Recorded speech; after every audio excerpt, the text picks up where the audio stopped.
राज्य में दिन तापमात्रा वृद्धि 3 ରୁ 5 डिग्री जाए पारद उपरमुहा हेबो।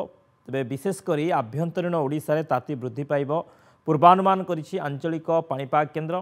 तेबे किछि दिन हेबो राज्य में तापमात्रा कमिबा सह स्थिर रहिथिबा बेले आगकू 5 डिग्री पर्यंत तापमात्रा वृद्धि संभावना रही। विशेषकर आभ्यंतरीण ओडिशा रे 40 डिग्री ताती अतिक्रम करिबो। उत्तर पश्चिम दिगरु राज्य को गरम शुष्क पवन प्रवाह वृद्धि पाइब। एहा सह मेघमुक्त आकाश सह टाण खरा अणायत करिबो। एहा सह नुआपड़ा बरगड़ कलाहांडी कंधमाल मालकानगिरी अनुगुल ढेंकानाल भद्रक गजपति समेत भुवनेश्वर तापमात्रा 2 ରୁ 3 डिग्री पर्यंत वृद्धि पाइबा संभावना रही।